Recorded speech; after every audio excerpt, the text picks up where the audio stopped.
Sony is no doubt on a roll, large part in thanks to the fact that they're actually able to get some games out the door, and you have a recipe for a winning combination. The PlayStation 5, while obviously not as powerful as the Xbox Series X, is still hitting its stride.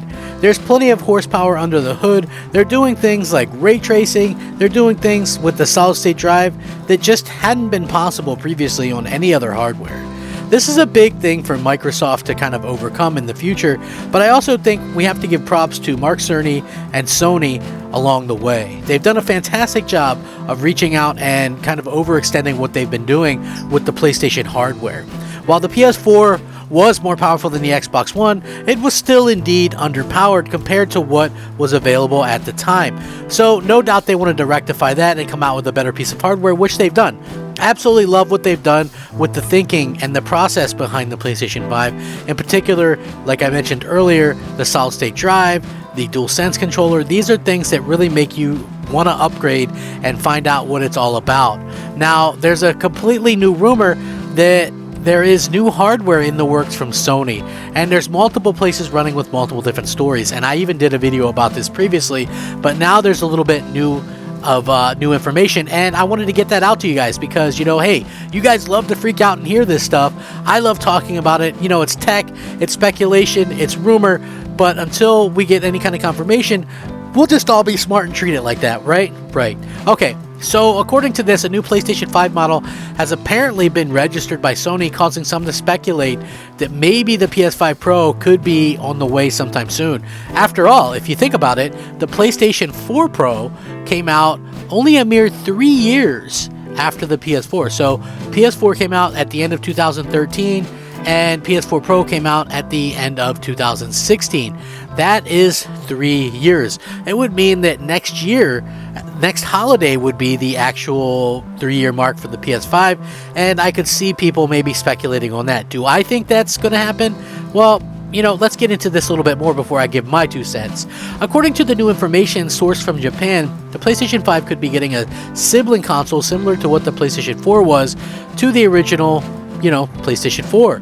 Sony, Microsoft, and Nintendo have all been known in recent years for releasing new revisions of their console, with enhanced designs and new features in order to sell more and keep console gaming competitive with PC gaming. At least in the case of the PlayStation, this has likely driven extra sales for last generation's console line.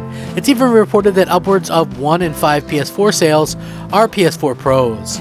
The PlayStation 5 had already had 2 versions since launch: the original design and the digital edition that doesn't take discs. However, console redesigns during a generation are typically used to either increase the console's functionality and power or offer a cheaper, less powerful alternative, such as the Nintendo Switch Lite. The PlayStation 5 received a small redesign in 2021 that didn't introduce anything new but included new components for existing software to take advantage of it. It was also reported last year that another PlayStation 5 redesign was planned for 2022, leading to speculation that the latest information is confirmation that said report is going as planned. A new PlayStation 5 model was indeed registered in Japan, and it's reasonable to wonder if this could be a PS5 Pro. One thing that intrigued VGC is that they point out that the new model is a CFI 1200 Series 1, while PS5 launch hardware uses CFI 1XXX model numbering scheme. The most recent revised hardware from 2021 comes with CFI 11XX naming. This could be a new, exciting piece of hardware, or this could be another component update. Neither is out of the question, but one could understand if the former was just wishful thinking, since the tech industry is still suffering from semiconductor shortages that severely bottlenecked the original production of this generation's consoles. Now, the timeline for the PlayStation 5 Pro is intriguing to say the least, though given the PS4 Pro was released days before the PS4's 3rd birthday. If the PlayStation 5 followed a similar release schedule, the gaming community wouldn't see a PlayStation 5 Pro until November of 2023. Now, it is entirely possible that the redesign is still in the works and it may not launch until next year, but the gap between the registration of this model and the release that would satisfy the PS4 Pro timeline is a full year and a half.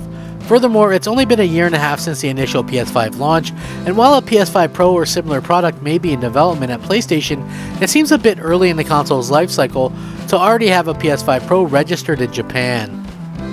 Furthermore, PS4 comparisons may in fact confirm that the new model will not be a PS4 Pro, PS4 modeling is very similar to the PS5's, taking the form of CUH-XXXX and beginning with CUH-1XXX. Unfortunately for PS5 Pro hopefuls, PS4 Pro launched with CUH-7XXX codes. Even the PS4 Slim launched with the CUH-2XXX numbers.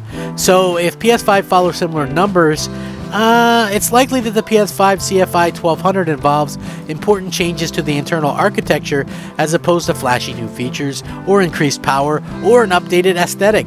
So PS4 actually launched with a totally different interior and included redesigned power supplies, new eject buttons for discs, smaller motherboards, and these sorts of updates could be what is in store for the PlayStation 5 redesign. And though there's plenty of value here for hardware, it's unlikely that the PS5 Pro fans are hoping for. Now, I'm not sure if there's actually people out there that are like, oh my gosh, I can't wait to get a PS5 Pro in my hands. I mean, honestly, we haven't even really got, what's coming with this recently, right? Like, this is something that honestly gamers can kind of talk about forever, but at the same time, what would be the point of talking about it when this is something that is almost a weekly sort of story now? And I think that what we're seeing most likely, just in my opinion, by the way, is that Microsoft and Sony are trying to cut down on the amount of hardware in their particular consoles right now in order to kind of be able to get these consoles out there and sell them without having to worry about the semiconductor shortage. So for me personally, I feel like this is definitely just a simple components change, something that's changed up a little bit. I don't think that this is anything having to do with a PS5 Pro. It's way too early for that. And I also feel like due to the semiconductor shortage, it wouldn't make sense to do that. You're just hampering yourself at that time, right? Because any kind of new hardware you put out is going to have trouble staying stocked, and you're having trouble staying stocked as it is. Believe it or not, I mean, while that is a good problem to have, an even better problem to have is to actually have your consoles being able to get into the hands of the people that want to own them. So yeah, I think it's a very interesting situation that we find ourselves in, but I also think that Sony is very smart when it comes to this kind of stuff, and I think, in the future they'll continue to do stuff like this. And as the generation goes along and little parts get, smaller and cheaper, that's how you start to make money, by selling your hardware, not by completely putting in new hardware and then selling it. I think that would be counterproductive and counterproductive of what both Sony and Microsoft are doing. And I know that they've kind of taken a phone approach with these things lately, but I still don't think it makes much sense when you see this happen time and time again. With that being said, if you do enjoy my content, and I'm the Crap Gamer and this is Crap Gamer Reviews, please leave a like on the video. It helps the video to be seen and it helps the channel to grow. Thank you so much for choosing to spend some of your free time with me today. Rack 'em up, fact 'em up, Crap Gamer 'em up. Thanks for watching. Crap Gamer out.